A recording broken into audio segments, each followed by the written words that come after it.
오늘장 스타가 되는 종목과 그 친구들 속에서 공략주를 찾아보는 시간입니다. 손기현 전문가입니다. 전문가님 안녕하세요. 네, 안녕하십니까. 주세증사 손기현입니다. 네, 시간이 갈수록 시장이 좀 위축이 되고 있습니다. 네네.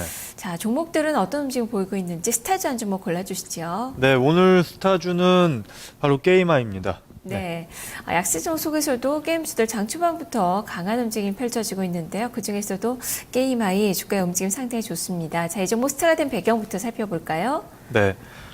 게임아이 같은 경우에는 서든어택이라는 대표적인 게임이 있습니다. 이 게임이 거의 10년 정도 된 게임인데 아직까지도 그 인기는 사그라들지 않고 있습니다. 게임 랭킹 거의 상위권에 계속적으로 좀 유지가 되는 그런 게임인데요.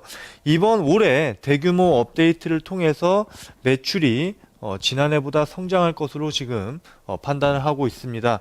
그 다음에 이 서든어택 같은 경우에는 모바일 게임으로도 좀 진출을 할 계획이기 때문에 이 모바일 게임 시장에 신규적으로 진출한다는 것 자체가 상당히 좀 의미를 부여할 만하다 이렇게 판단을 하고 있고요.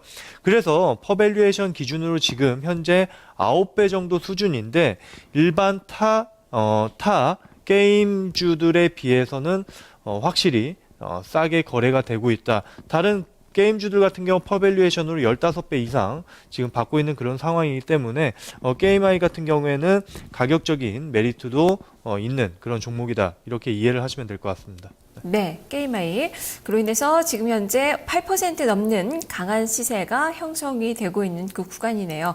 자, 그러면 이렇게 게임아이 많이 저평가됐다라고 말씀해 주셨는데 그룹핑된 기준은 어떻게 게임주인가요? 어떻게 펀더멘털 측면에서 종목을 고르셨습니까? 그룹핑 기준을 선정을 해 주시죠. 네, 오늘 상당히 좀 주가 흐름을 보시면은 경기 민감주와 방어주들이 확실히 갈리는 그런 현상이 나타나고 있습니다. 경기 민감주는 큰 폭으로 하락하고 있는 반면에 방어주는 말 그대로 시장 대비해서 방어하는 그런 흐름을 보이고 있는데 경기 방어주들을 한번 그룹핑 기준으로 삼아봤습니다. 네, 경기 방어주군요. 그렇다면 내수섹터의 종목군들이 등장을 할 텐데요. 자, 친구 세 종목 어떤 종목인지 소개를 해 주시죠.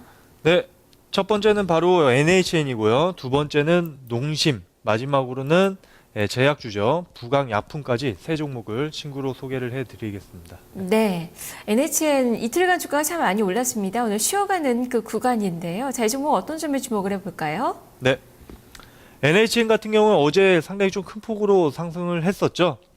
바로 모바일 부분이 큰 폭으로 성장할 것으로 지금 전망을 하고 있기 때문입니다.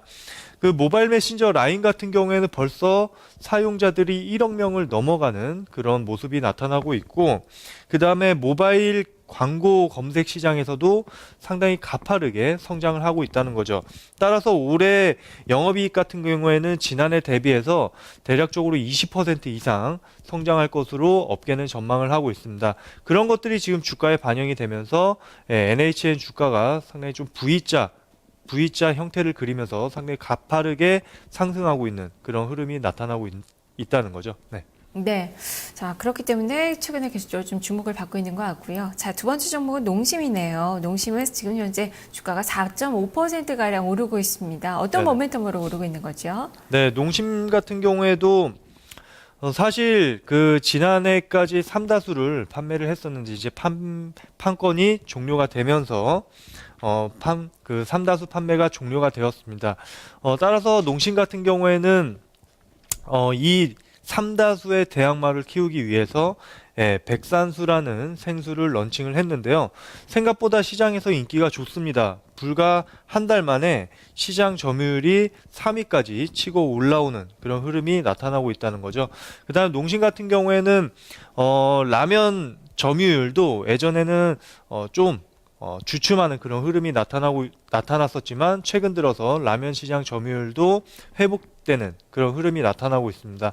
따라서 농심 같은 경우에는 지금 경기 방어주의 한 종목으로서 시장 대비해서 좀 강한 흐름이 나타나고 있습니다. 네. 네.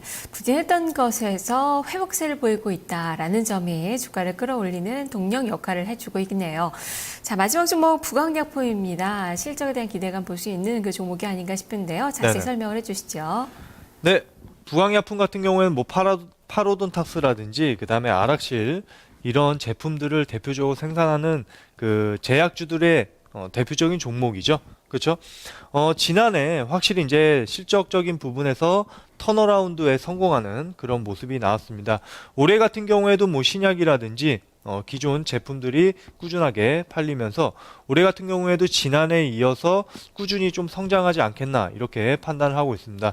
부강약품 최근에 좀 견주한 상승 흐름이 이어질 것으로 판단을 하고 있습니다. 네, 신약 효과와 또 실적에 대한 그런 기대감, 턴어라운드에 대한 기대감이 효과로 발휘가 되는 그 구간이 아닌가 싶네요. 네네. 자, 이렇게 네 종목에 대한 이야기 들어봤습니다. 여기서 공략이 가능한 탑픽 종목 한 종목 골라주시죠. 네, 오늘 탑픽 종목은 바로 부강약품으로 선정을 해봤습니다. 네, 부강약품 주가도 3%대 강세, 거래량이 벌써 전일 거래량의 2배 이상 뛰어넘을 정도로 거래가 많이 늘어나고 있는데요. 네네. 자, 이제 뭐 구체적인 설명 들려주시죠. 네.